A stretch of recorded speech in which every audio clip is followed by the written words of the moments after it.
Hi guys, Mr. Cooney here, and I am doing a video here to go ahead and review simultaneously parts 5 and part 6 of Mice and Men.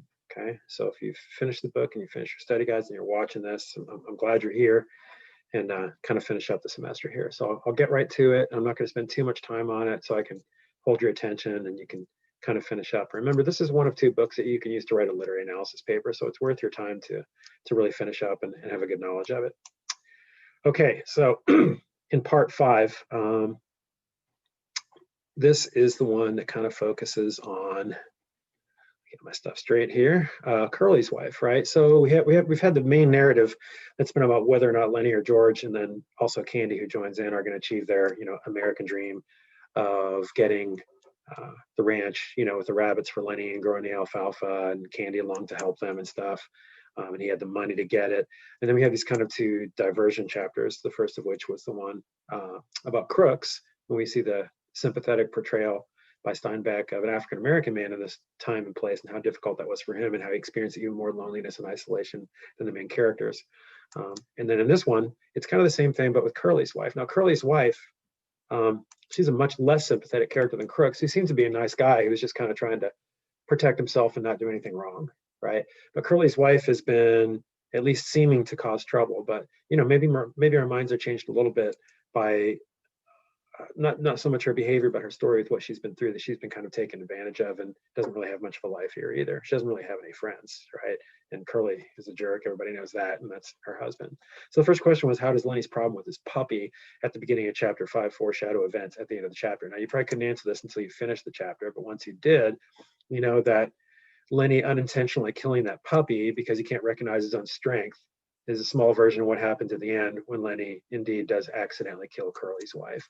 And that's more examples of Lenny not understanding his own strength, right? And then also kind of goes back and shows how what happened in Weed, which is what Lenny and George were talking about at the beginning of the book, was kind of also a foreshadowing of other things that were to come in the present narrative of the book, right? That Lenny, he's got this desire for affection and soft things and physical contact, which is totally innocent, but then he can't control his own strength if he gets stressed or angry or frustrated, and he ends up destroying things or animals or even people, right? So that definitely foreshadows. Okay, number 2 was, unlike Lenny and George, who dream of the future, Curly's wife clings to a dream of her past. What is that dream, and how does Curly's wife show her naivete? I wonder if you would look that word up. Naivete is like the noun form of the adjective naive, which means you don't understand how the world works in this innocent way, and maybe you kind of tend to get run over and taken advantage of because you are a little naive, right? So she shares her story with Lenny somewhat sympathetically, right? Like she understands that Lenny really is a nice guy and he doesn't mean any harm. And then the irony of that is what happens, right? But what she tells about is these two great missed opportunities in her life, right? Once when she's 18, she's an actor from a show invited her to come on the road with him, supposedly, right? And then later she meets a guy who acted in film, called her natural, promised her to drive out to Hollywood, but then both of these end up with the guys like not calling her back or contacting her, sending her a letter like they said they were going to.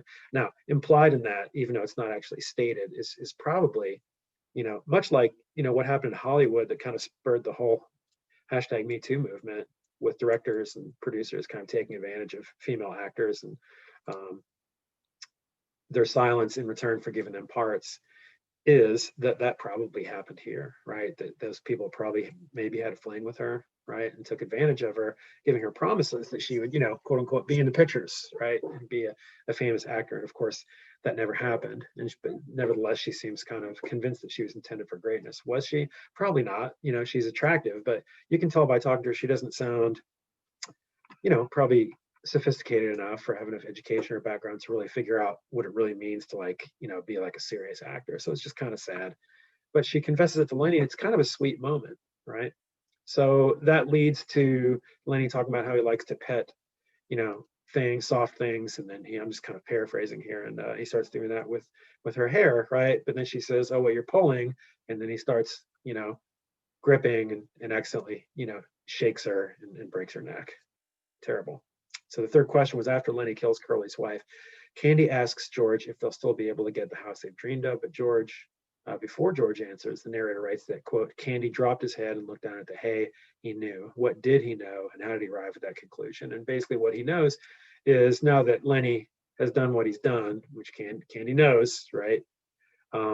he sees it in George's face. He realizes that one way or another this isn't going to work out, right? They don't have George, excuse me, they don't have Lenny. They're not going to have Lenny no matter what happens. And George is all wrapped up in what Lenny did.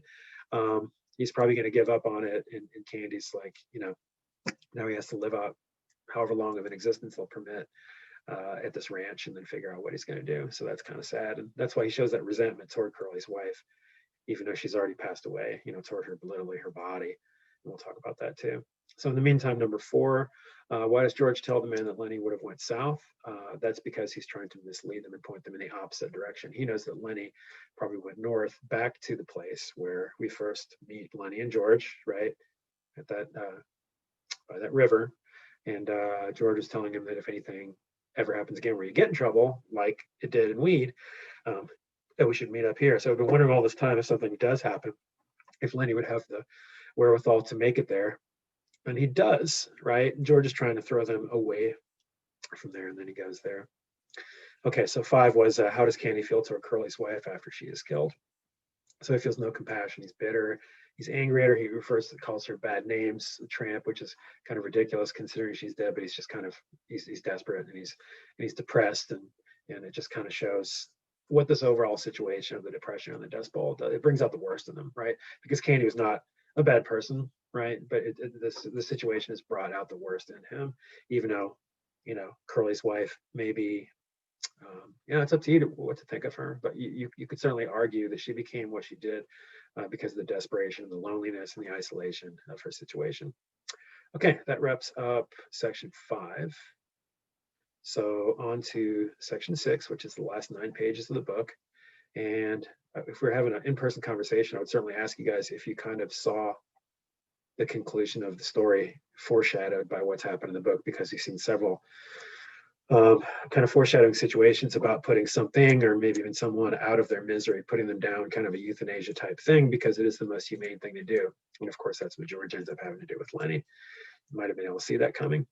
So first question, why does the sound of a bird skittering over the leaves cause Lenny to jerk his head up and around? And why does he drop his head again when he sees the bird? So he thinks somebody might be coming for him. He hopes, right, that George is showing up, but he's not quite yet. But also the significance of that passage is it kind of shows nature and animals, birds specifically, still just kind of interacting and moving on in this kind of way that doesn't really pay attention to, the problems of humans, right? And that's kind of true. Like a few hints throughout the course of the book where nature, the earth keeps turning, right? And the weird kind of darkly comic conclusion that I'll talk about too. It certainly is right, that we do have to move on, but sometimes it can seem heartless the way that the world is just going to move on, and things outside of people in the direct situation don't seem to care, but it's really just life and existence moving on. Okay, so how does Lenny's trust in George help George with a clear opportunity to take Lenny's life? It's 4 years to evidence in the text. So he stands behind him, and there's so much horrible suspense here, right? But he tells him to look and imagine their house and look away towards the river. And Lenny trusts him so much that he does that, right? He has to remove his hat. Lenny does so. And he gets him to see in his imagination, their dream of this ranch. And it's almost like he really does see it, like in his mind's eye, right? And while that might seem deceptive to us on one level, and cruel that he's going to kill him, I mean, there's not really any other alternative. I mean, Lenny is not going to do well in prison. He probably wouldn't even get there, because if Curly and his guys catch up with him, then Curly's probably just going to shoot him on the spot. They're not going to be able to stop him. And so this is the most humane thing to do, I think Steinbeck means to suggest to us, even if that's hard for you to understand. It's horrible, make no mistake. But George did the thing that was hard to do, just like someone goes out and shoots Candy's dog, even though it was a really hard thing to do, because that was the most humane thing to do. It shouldn't have to come to this, but again, they're a victim of the environment and the human cruelty that's coming out because of the situation of the environment, the setting, the time, and the place, right? Okay, number 3, why does George reassure Lenny about their plan to have their own place when he knows he's about to kill him? Well, I kind of just covered that, right? He wants him to die with a peaceful thought in his mind. And you can, on one level, you can kind of say, well, what does it matter? But I mean, it does matter, doesn't it? I mean, if you're in that situation, as hard as that is to imagine, it's kind of like if you have like a relative who is going to pass away soon, and they're in hospice and they're in drugs to make them comfortable, right? And you want to be around them and have them have peaceful thoughts, right? And peaceful visions as they pass away. It is important, right? It'd be important then. So it's important to George now that Lenny passes away with a peaceful, positive image in his head, even if it's on some level kind of deceptive. All right, number 4, why does Slim support George's decision to kill Lenny? Explain evidence. He understands, right? Slim is a kind, thoughtful person. He's an interesting character because he seems kind of morally above the shallowness and the bitterness that a lot of characters exhibit. He doesn't want George to feel guilty, and he agrees and knows that Curly would have done much worse to Lenny. Prison wouldn't have worked. And then it's much better that he dies, at the hands of a friend, killing him mercifully, than someone else killing him cruelly. So then finally, how would you describe George's emotional state after he shoots Lenny? Well, obviously he's in shock, right? He can barely speak, and Slim has to help him up and lead him away from the scene. There is kind of a sort of a moment of hope, in that Slim insists that they go get a drink, and maybe Slim kind of understands after having watched George and Lenny and the bond that he found odd at first, the bond that they had, but then was convinced that they had it, especially about what George does at the end, that maybe Slim and George are kind of walking off to continue to be friends. And that's a good thing, right? That there's actually some camaraderie, some friendship, some closeness between these two guys as they walk away. And then, of course, Candy and Carlson have this strange line where they say, "What's eating them anyway?" Like it was no big deal, which is really strange. And I think, again, that's Steinbeck just kind of indicating in this really weird way that the world is going to go. It's sad, but the world is going to move on, and that's kind of reflected through Carlson's strange statement, seemingly callous statement there at the end. Yeah. Okay, that's it, guys. Congratulations. Hopefully, I'm finishing that book. If you haven't, I hope you do still finish it, because again, it's a nice, good, solid book to write that literary analysis paper fourth quarter about. No matter what, we will be doing that. I might have to get them back from you in the meantime. I'm not sure yet, but I will let you know. Happy end of semester. Continue to email me about any makeup work and any other matters through this weekend, and if necessary next week, but I'd rather the makeup work get taken care of before then. Exam on Monday. Check my posts. See you soon.